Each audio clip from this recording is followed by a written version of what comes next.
Welcome to A Conversation with History. I'm Harry Kreisler of the Institute of International Studies. Our guest today is T.V. Paul, who is the James McGill Professor of International Relations in the Department of Political Science at McGill University, Montreal, Canada. He's the author or editor of 12 books, including The Tradition of Non-Use of Nuclear Weapons, and which I will show the audience, and the India-Pakistan conflict. Welcome, TV. Thank you for having me here. Where were you born and raised? I was born in a state called Kerala, which is the southernmost part of India. If you look at the map of India, it's the tip of India, facing the Arabian Sea. Small town near Kottayam, which is also very well known for its literary achievements, a lot of press there, and very impressive place in terms of its natural beauty. And looking back, how do you think your parents shaped your thinking about the world? My father didn't have much education, but had a great admiration for history, and he would read textbooks of British history, British Indian history, and would talk to us as kids about the good things the British have done. Unfortunately, he was a little on the bias toward in favor of the British, but that really instilled a lot of thinking in me at that time. And so I would read newspapers, listen to various radio stations, and through over the years, acquired a real interest in international affairs. When I was growing up, there's also Vietnam War was going on, and also some conflict in the India-Pakistan side. So conflict was very much in the news. And that sort of attracted my attention, why these things are happening, and I wanted to know. And where were you educated, and did you pick up these themes in your education, both in secondary school and then college? Secondary school was very basic education, as in India, as everywhere. History is only one subject, political science not really taught, civics, yes, a little bit. But in college, I took courses in politics and economics and history, and bachelor's was in political science, but master's, did one master's in Kerala also, a college called Maharaja's College, which affiliated to the Kerala University in the city of Cochin, which is again in the southern state of Kerala. And then my great advancement in terms of interest occurred when I moved to New Delhi, where I was also working as a part-time journalist with the Press Trust of India, working as a foreign news editor, sub-editor sort of thing.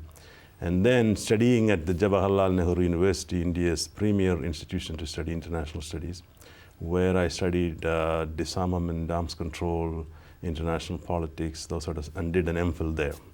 And then from there, I moved on to Australia, University of Queensland for a year. But I didn't continue there. In between, I got admitted to UCLA here in California, and did my PhD under a well-known political scientist called Richard Rosecrans, who is now at Harvard. He was a great teacher in terms of pushing me to think big picture IR rather than focusing purely on regions.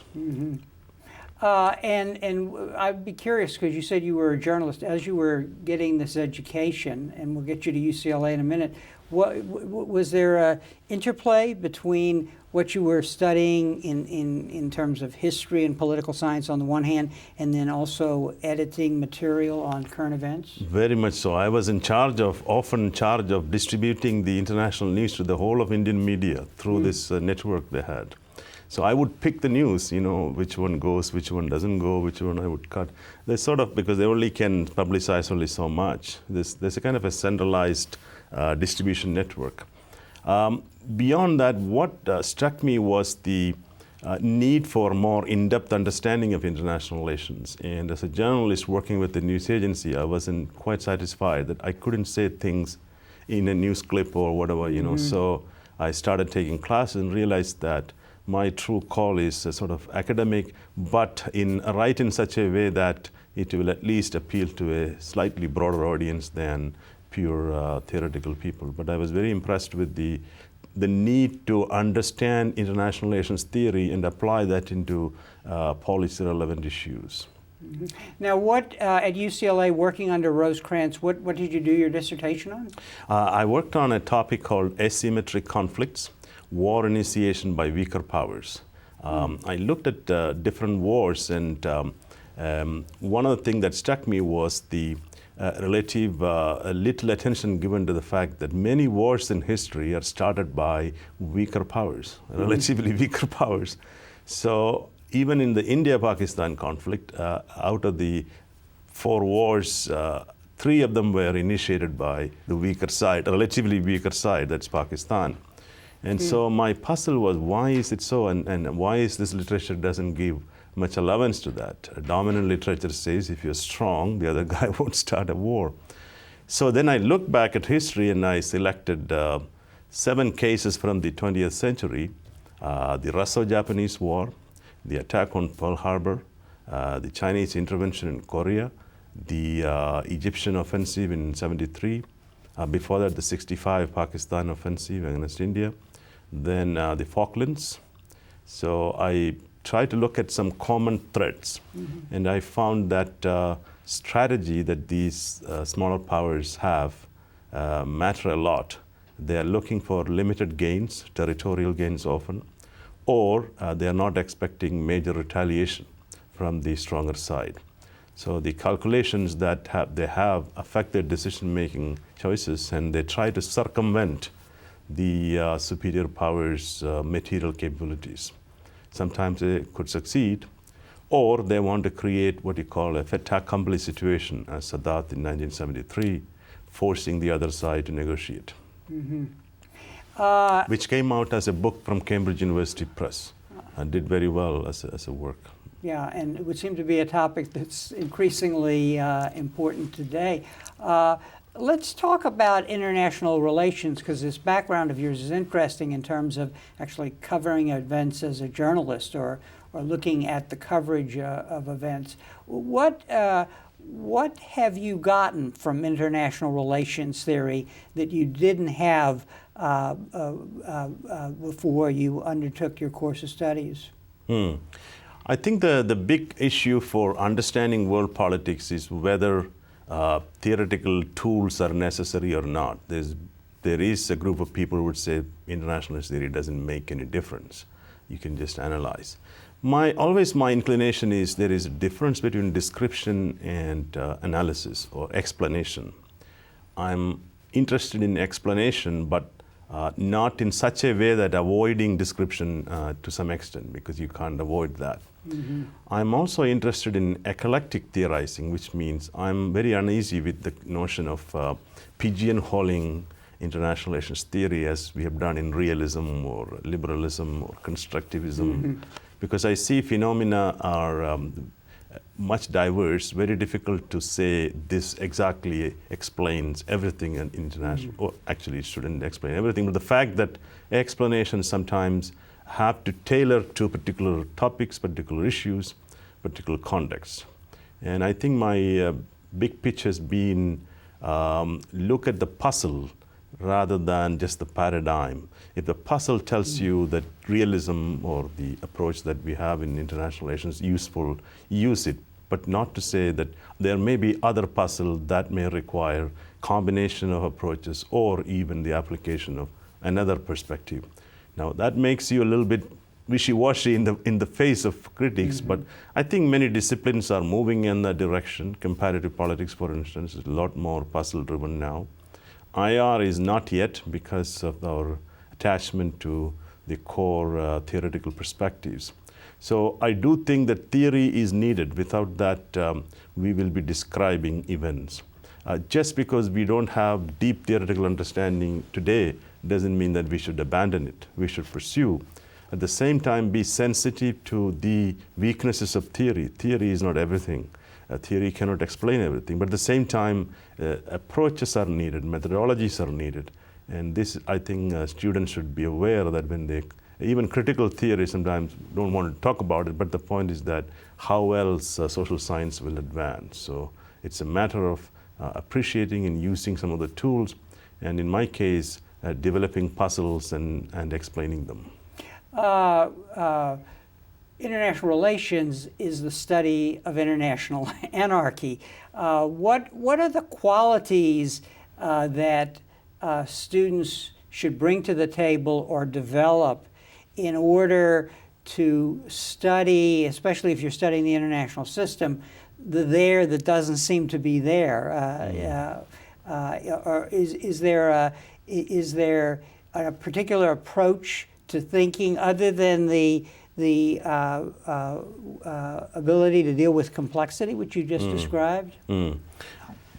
I think students should be open-minded. Many a times, even we try to impose on students certain perspectives and they try to bias or try to follow our lead. I think that's a mistake. They should have the freedom to choose their topic or particular perspectives. They should also be willing to listen to the opposite points of view, because often we don't do that properly. So if you want to do good IR, you have to really pay attention to what the other side is saying. You don't have to agree, but make sure when you disagree properly, taking up the arguments rather than the individuals or whatever ideology or whatever. I'm also uneasy with ideological IR. My uneasiness is that it's sort of conclusions are already drawn before even the analysis starts.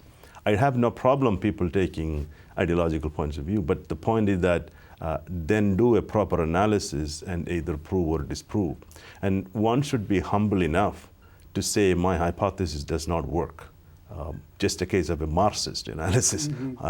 Yes, I'm a Marxist, but in this particular analysis, afterwards, I realize just doesn't make sense. How many Marxists do that? I mean, this applies to many other perspectives. This is one issue that I been always puzzled. I mean, if you are a social scientist, you use the word social science. Science is never 100% correct. No, everything is testable and then disprovable. So in that sense, we have to be a little bit more open to counter viewpoints. Sometimes it's difficult, but students especially have to be encouraged to think critically, even if their belief system they come with need not agree with this particular point of view that they are studying. When you say ideological, you mean the theory becomes ideological, or do you mean, are you also suggesting that the theory might be related to the national interests of a particular country where the theorists abide? Both are there. One is theory becoming dogma. In other words, you cannot question the theory, or the argument behind that perspective.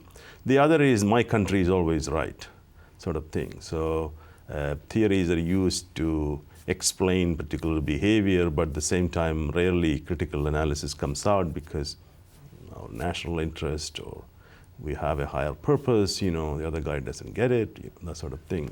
I mean, in today's world, that especially is very important, like rise of China. And it would be very interesting to see how Chinese scholars look at IR. In fact, they are looking very closely. And is that going to be purely kind of a nationalistic understanding of China's rise? What does China want? What is the order that China is going to create? So how much criticism they can put forward. As in the United States history, we have different theories and arguments, liberals versus conservatives, libertarians, and different groups trying to question the existing paradigms. How much that is possible in the Chinese context? And if that is not possible, what does that tell for the 21st century or when China will be the hegemonic power? So I think it is very important that we socialize or help to socialize scholars, not just in the United States, but in emerging countries like China, India, or Brazil, about the need for hard thinking and ability to question established wisdom if those wisdoms are not going to do the right thing for world peace or disarmament or global order or whatever you are seeking. You suggested earlier that you had a background in history because of your father, and a little bit. I can't say much, but I'm interested. Well, but you were attuned to its importance. Yes. So I would imagine for political scientists who do IR, history becomes very important. Absolutely. And interdisciplinary studies, you've always suggested, but also what we call area or regional studies. Yes. So talk a little about that, because the granular data is sometimes very different from the elegant, simplistic domain of theorizing. Yes. History is our real data source for most of the kind of thing, especially for my work. I mentioned my dissertation, which essentially I was reading historical books and trying to make sense of is there a causal pattern out there, a mechanism that I can outline. Every work I have done has got all the things you're mentioning, history, regional focus. Given my South Asia focus, I have also tried to apply these theories, drawing from South Asian examples as well as applying that to South Asian context. I think it is a bit of a weakness of South Asian studies, especially in the international relations area. Very few deep scholarly works are done, even in India. Unfortunately, a lot more focus is on Indian foreign policy or day-to-day issues. As a result, we don't get a broader picture of why certain things are happening. For instance, why did India acquire nuclear weapons after 25 years grappling with it? So we need to understand what conditions emerged, what conditions changed, and can we then understand this as a pattern, a process, and what are the consequences? So for me, this region, South Asia, gives me a lot of ammunition for understanding international politics, even though some of the things are specific to the region, but there are a lot of commonalities with other regions. And it's in looking at your book on Pakistan-India conflict, which we'll talk about in a minute, there is an important interplay between domestic politics and international politics. Absolutely. And how does one prepare to pursue that, basically, as a scholar? It is a big challenge because there is a tendency to ignore one dimension, or the unit level dimension as we call it, to the broader systemic or subsystemic context, which is the regional or international level. My effort in this particular volume was to bring together a group of scholars, ask them what really is causing the persistence of this conflict. It has been over 60 years, it's going on. It doesn't look like there is an end point in sight. It has ups and downs. You have wars, you have crises, militarized crises, sometimes very intense. And now these are nuclearized powers. And there is this asymmetric war going on. Insurgents enter Indian side of Kashmir, engage in a kind of conflict. Sometimes India shoots back. And as you noticed last year, there was a major attack on Mumbai. Trained insurgents or terrorists, if you want to call them, from Pakistan entering through the Arabian Sea. This generated intense pressures to react. They didn't use any kind of military resort, but the point is that the relations are now really in a low level. They're trying to force some kind of negotiations, but it's not working. So the rivalry has deep causes. And the question is, what are those deep causes? And there I do see the rivalry is caused by both international and domestic level forces, factors. And let me show the book that we're talking about, the India-Pakistan conflict, which you edited, An Enduring Rivalry. And let me ask this question before we get into the causes. Does a book like this contribute to the policy debate? I'm asking you a bigger question. To what extent do theoretical studies based in case studies, do they inform how we should think and act in our policy decisions? Absolutely. This literature on enduring rivalries offers a set of conditions that generate rivalry, for instance. Most rivalries are not enduring. They end after a period of time. But if certain conditions emerge, you can get this sort of long-lasting conflict dynamics. So what are those conditions? And it is important to realize that those conditions have to change. Some are beyond the control of the state, others are within the control of the political elite. They may have to take certain actions certain steps, but sometimes whatever they do don't seem to work. This happens in the India-Pakistan conflict because in 1999, the Pakistani Prime Minister Nawaz Sharif, civilian leader, and Indian Prime Minister at that time, Mr. Bajpai, had a meeting in Lahore, which the Pakistani military simply could not stand because they somehow thought there could be peace breaking, and the military thwarted that by starting the Kargil War. There, you see the domestic politics of Pakistan entering into this dynamics. So why is that so? I mean, because military is a stakeholder in the Pakistani context. They have their understanding of what kind of peace they want. If the civilians are talking in a different kind of peace, they are afraid they will not support that peace. So this domestic dimension is also helped by international dimension. Today, for instance, in the Afghanistan-Pakistan context, the intervention of external powers is a major factor in the way the conflict has evolved, starting with the Soviet invasion, then the American counter offensive supported by Pakistan, and the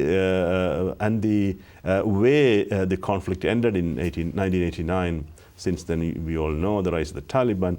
But this process is both internal and external. There's that interaction going on. And so actors have to realize that some of the things they do may be causing this conflict. They should be prepared for ending that. For instance, after '89, the US should have paid more attention to that area. Just left. And giving it to the Pakistani ISI, as we call this Taliban control, and allowing the victory of Taliban later on. Today, we are going to witness somewhat similar situation. So the question is, what can we do? And then the other big picture is, what sort of institutions have to be created? And South Asia is institution deficient. They don't have many institutions like Southeast Asia. Economic interdependence is limited. Democracy is also pretty limited. So these are three core things that are needed for what you call the liberal peace or the Kantian peace.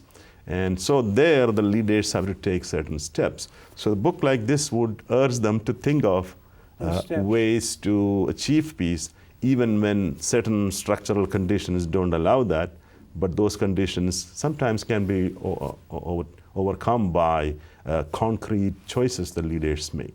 And to talk briefly about the causes, what these essays in this book suggest is that the conflict is embedded in history. It's embedded in the political identity, especially of Pakistan, but of both parties. It is embedded in irredentism, where there is disagreement about where the border should be, especially with regard to Kashmir. So you and then over time, institutions build up that have a vested interest in continuing these conflicts going. Yeah. Now, you've already suggested and reminded us of the recent history where the big players, the Soviet Union, toward the end of the Cold War, in the United States, were playing a game that essentially used these conflicts, one would have to say. I would say that these countries' leaders also use the conflict for their advantage. Right, so right. It's a two-way process. So there's an interplay at the local level, and at the international level. Right. And then, of course, the other thing, which we'll talk about in a minute, is the technology drive produces a situation where both parties come to have nuclear weapons. So you really create a tinderbox, a situation of great volatility. Right. I just edited another volume Stanford University Press is going to publish, called South Asia's Weak States, understanding the enduring conflict in the region, why this region has so much conflict. There I am suggesting that two critical variables. One is you have the presence of weak states, but you also have the presence of weak norms of cooperation. Now, these may be caused by other factors.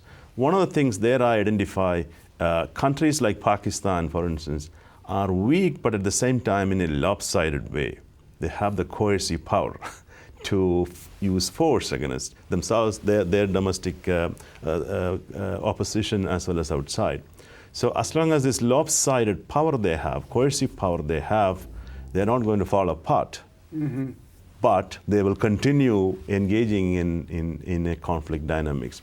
And now we have the nuclear factor, which brings in a bigger dimension in terms of deterrence, in terms of stability, mutual understanding of the limits and possibilities of the nuclear weapons. So those are some of the things I talk, or the chapters talk in this book and the forthcoming book. Yeah. Now you're raising an interesting question as we talk about the domestic politics and the role of the Pakistani army in making difficulties for a settlement process, or the ISI, the Pakistani Army's intelligence unit, which was a key actor in supporting the Mujahideen, and which has been over time a key actor in supporting the Taliban. And the issue that it raises theoretically is, what are the units we're talking about? Because in IR we like to think, well, we've got Pakistan here and India there, but what really seems to be very important is the role of subgroups with power, as you just said, the power to coerce. Yes, that's a very interesting point that sometimes IR people don't recognize. That's where we need to look at the literature on civil-military relations. There was literature on garrison state, especially in the Latin American context. But there is a lot of IR ideas about interstate notions, about power, about great power relations, about deterrence, all these things. But to understand Pakistan, it's impossible just to say it's all about international relations. It's a lot about the way international forces affected domestic structures, how Pakistan was trying to cope with this security dilemma that its elite thought it was facing from India. So partition takes place, then you have a short period of Muhammad Ali Jinnah, who was the founding father, literally for 1 year. No political party emerges properly, unlike in India, where Nehru helps the creation of a Congress party and sustaining institutions. So here it becomes a bureaucratic elite, and the bureaucratic elite just had no understanding of democracy. Over a period of time, military takes over, and the military creates a sort of a garrison state. And then you have all these conflicts. In order to fight these conflicts, they created these subcategories like the intelligence unit, and later on supporting the non-state actors to fight in Kashmir. And it created a huge establishment where, as you said, multiple stakeholders. And the civilians occasionally win power. They try to control. It's always a hybrid system. Even today, there is a civilian government, but they don't have the actual power when it comes to national security decisions. This, I think, has to be understood in the context of its domestic politics and within the dynamics of the regional and the importance China and the United States play. And they tend to sometimes support the military because that is the most interesting or important actor in the Pakistani society. So there is that dynamics which it cannot break that dynamics, even though today the United States would like to see the civilian government becoming stronger, but the military is the one that is going to fight in Waziristan or in other parts of border with Afghanistan. We're doing this interview at a time when President Obama is making critical decisions about Afghanistan. And the Afghan war is clearly intertwined with the situation in Pakistan, as we're coming to know in the press here. But in addition, the recent history of this conflict relates to India. The recent bombing, one of the recent bombings in Afghanistan was near the Indian embassy. So it's you're laying out here kind of an enduring conflict that did not cease to exist when the Cold War ended. And in fact, it was almost as if the conflict got new life after the pivotal event of 9/11, which changed the focus to terrorism. Talk a little about that. I mean, is there, you would, an IR person, one would think that when the bipolar world ended, that somehow these conflicts would come to a resolution. Yeah, that is the very interesting part, because the Cold War was affecting the region, but it was not determining the regional conflict. There's already conflict going on. And these two actors have their own strengths. They are not just any banana republics, as we want to call them. There's deeper reasons here, which most people ignore, the historical reasons. The British Empire, as you know, had a strategy of keeping Afghanistan as a kind of a buffer. Under its hegemony, they fought a couple of wars, failed all the time. And that way, not letting the Russian Empire to penetrate to the Indian Ocean, Arabian Sea area, which they're looking for warm water. Now, the Pakistanis have sort of adopted this notion that Afghanistan should be under their control, or at least should not be closer to India. India views that Afghanistan and Central Asia as part of its own periphery. It's culturally and historically, several invasions came from that part of the world. The Mughal Empire, was coming from Central Asia. The 1,000-year-old Islamic invasions of India. And so India views that its own Central Asia is part of its periphery too. But Pakistan also views this, that it should not allow Afghanistan to fall into any kind of government that would be sympathetic to India. And Afghanistan, other than the Taliban or groups like that, are quite sympathetic to India, because they are also having a conflict with Pakistan over the Pashtun areas, and also the question of the Durand Line, which is the British imposed. So there is that interaction going on. India today provides quite a bit of economic assistance, billions of dollars actually, roads are constructed. But the Pakistanis believe that India has a larger agenda, and I don't know the truth, but clearly it is not as militarily oriented as, because the US doesn't allow that either. But the Afghanis themselves, Karzai likes India because some of their elite studied in India. They have a deep connection. Because if tomorrow US leaves, for these folks, it's India that their only hope they have, and Russia to some extent. So the problem is an understanding by both India and Pakistan that Afghanistan should be an independent country. It should make its own choices. Of course, it should be somewhat neutral in sense. But to expect a kind of hegemony over Afghanistan, this comes out of the British era thinking. And I have been talking about it over the years, that Pakistan has to change. If it wants a good relationship with Afghanistan, it has to think of ways to let Afghanistan also survive and emerge and prosper as a nation state, which is not easy given the Pashtun divisions and the, what you call, the redundism going on that level also. There's an irony here. When Richard Holbrooke was appointed to be the special envoy, I think his original title was Special Envoy to Afghanistan, Pakistan, and India. And then the Indians asked that latter part, that is a special envoy to India, be removed. Yes. So it's as if there's a real resistance to seeing the big picture, which you have to see to solve the problem, as you've explained. But they do not want, these Indians don't want external powers to dictate or tell them how to solve the Kashmir problem, which they always find very hard to accept. This also shows a self-image that India has about as a rising power, as a rising great power, that its problem with Pakistan should be dealt bilaterally. They don't want China to get involved, because China also is a stakeholder in the Kashmir conflict. And they have some lingering doubts about the US policies in the past. The US sided with Pakistan sometimes. Under the Clinton administration, after the Kargil conflict, it became somewhat pro-India, because the Clinton administration thought the Pakistanis were adventurous in the nuclear context.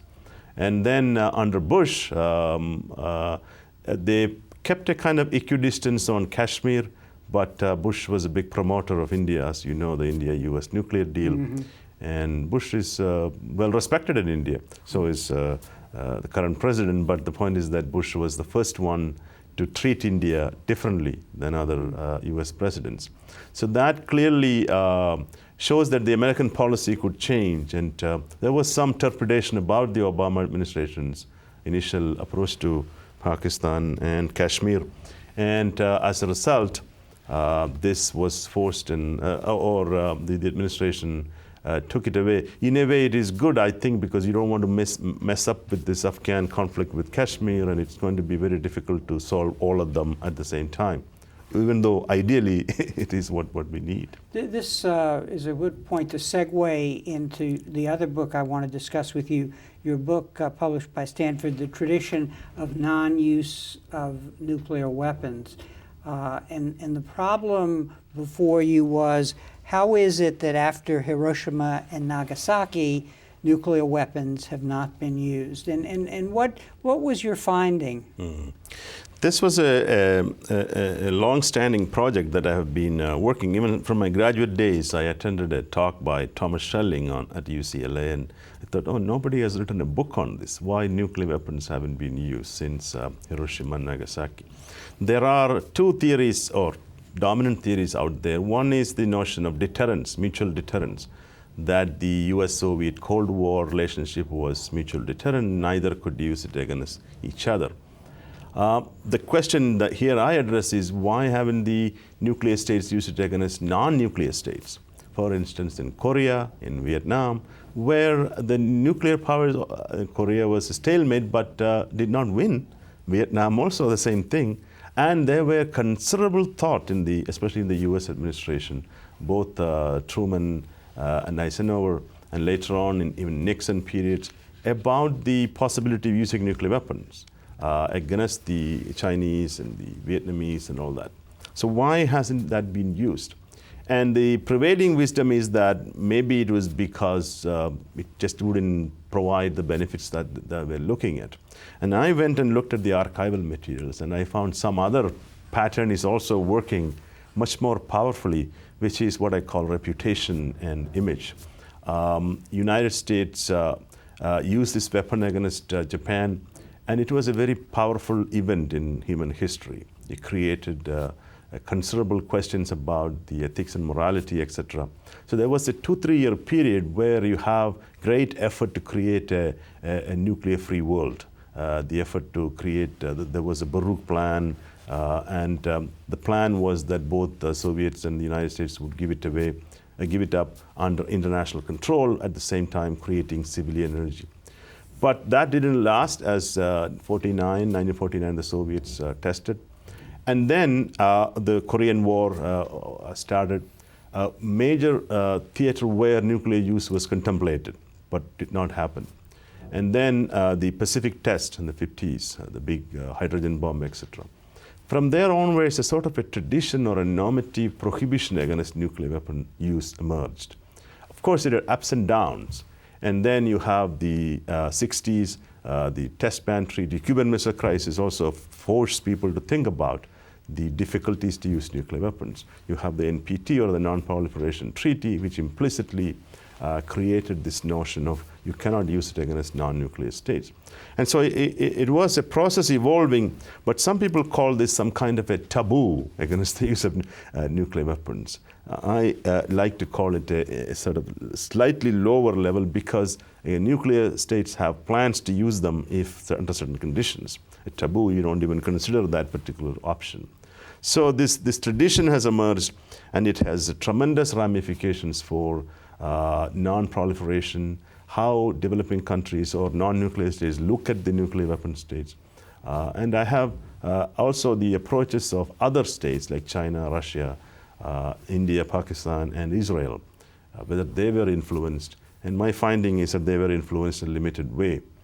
Finally, I was writing then the Bush administration was thinking of changing the strategy and developing mini nukes and things like that.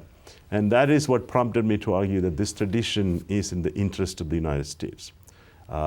It is not a wise thing to break it for limited purposes, or even to prevent a country from getting nuclear weapons, because breaking may have long-lasting consequences. That would mean other countries may want to get nuclear weapons to prevent them being used.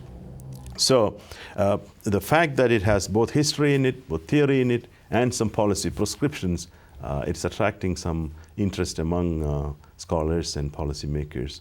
and hopefully it will have some more impact. And I do find the Obama administration is changing its policies in a way that I would like to see too. So clearly there is some sense among decision makers that we can't go too far with nuclear weapons or changing strategies in a world where complexity is emerging in a big way. Mm-hmm. Now, when you think about using nuclear weapons, there are really two purposes. One is to deter the adversary, and it would seem that the constraints that you've identified, the normative constraints, may not apply to your old focus, namely weaker states. That is, states that are emerging, and let's focus on Iran, right. Basically, that it would seem that it works the opposite way, that to acquire a nuclear weapon would enhance their reputation, basically. Not to say that they would use it. Talk a little about that, right. Because it would seem that the strategies of the big powers, whether it's democratization, whether it's intervention, what lies behind it is the notion that we will intervene in your affairs. And these emerging states, such as Iran, see a nuclear weapon as a way to protect themselves from that. Right. This is a fascinating area if you want to look at the way Iran is approaching nuclear weapons, or this idea with the desire to prevent, like you said, intervention by others, and a deterrent against its regional power, especially Israel. Israel has nuclear weapons. But the outside world fears that Iran will break the tradition. Iran is not going to be bound by this notion of normative prohibition because it is not socialized into it, or it has ambitions to dominate the region. So even the Gulf countries, the Muslim countries themselves fear that Iranian nuclear weapons are bad news.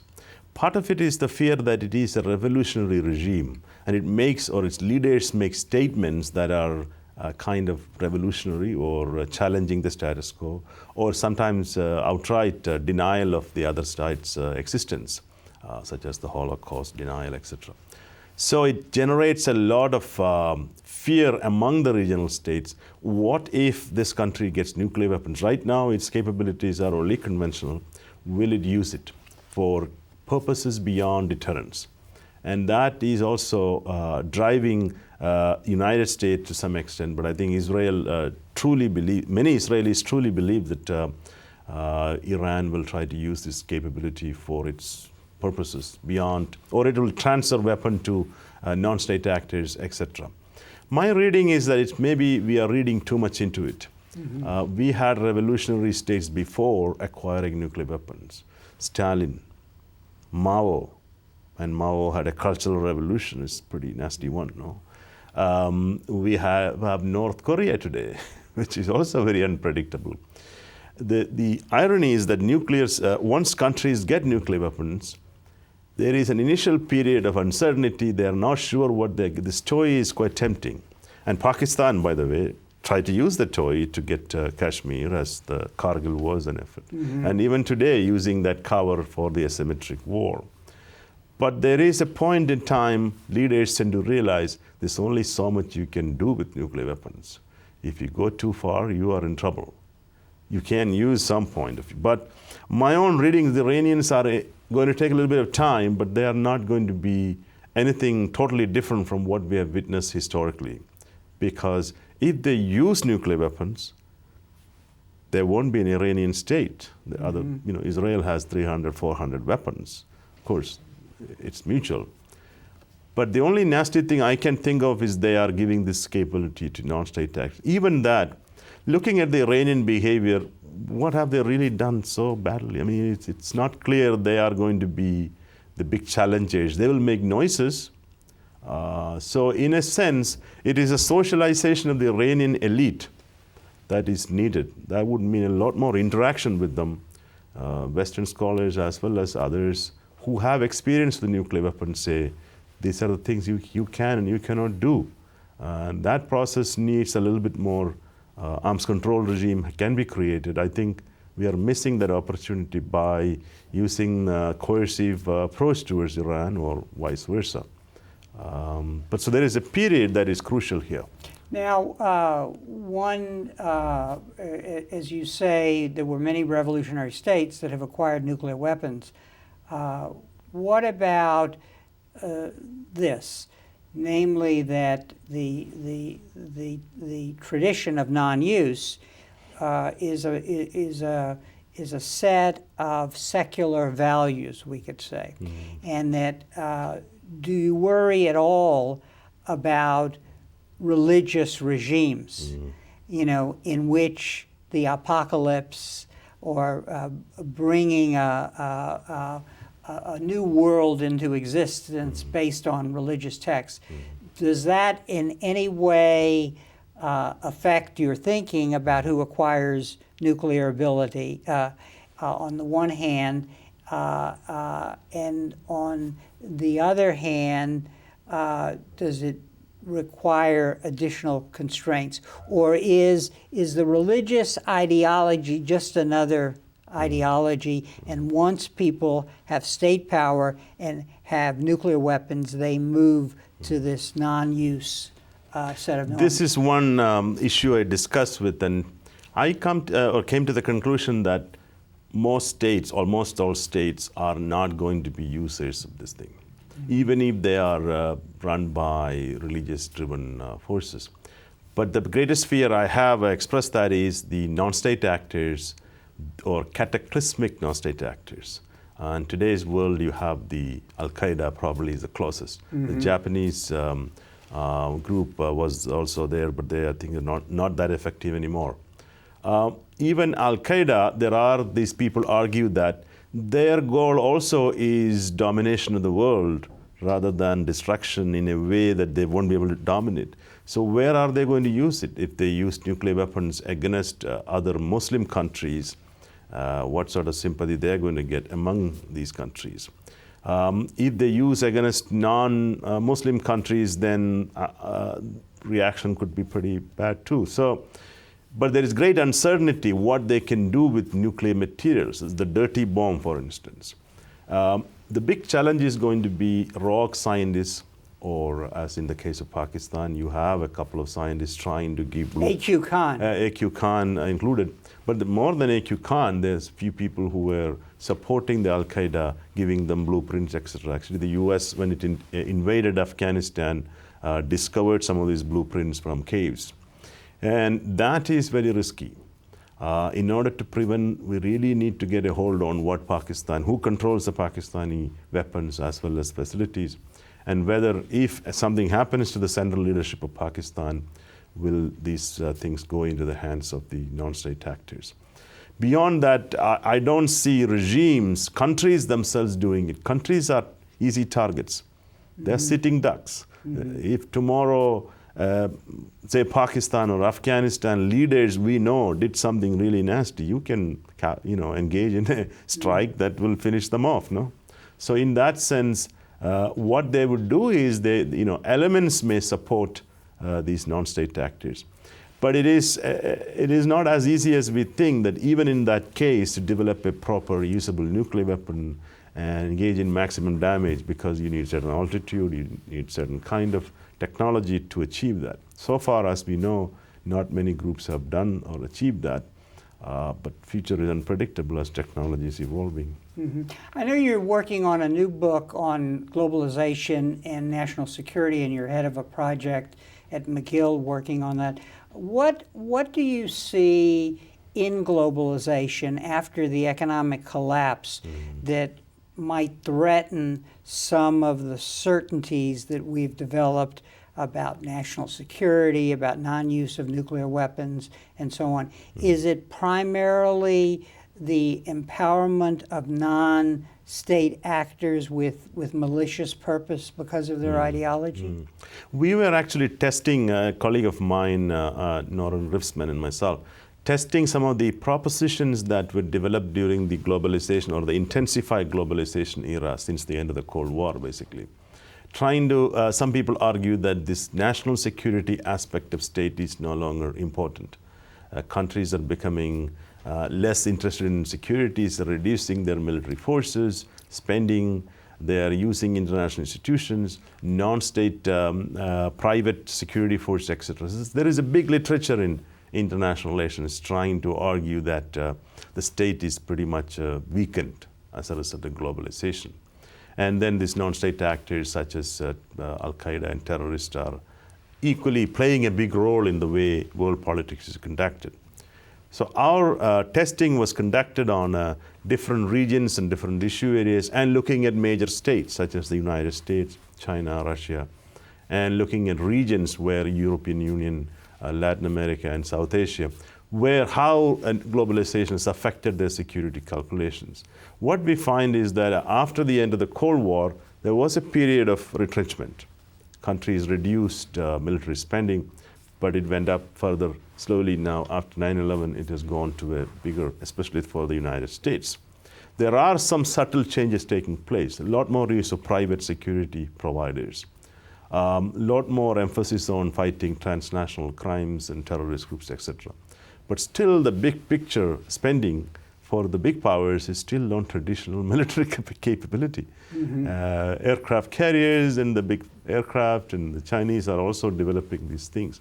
So our reading is that globalization, that phase of globalization has not affected as much as we thought it did.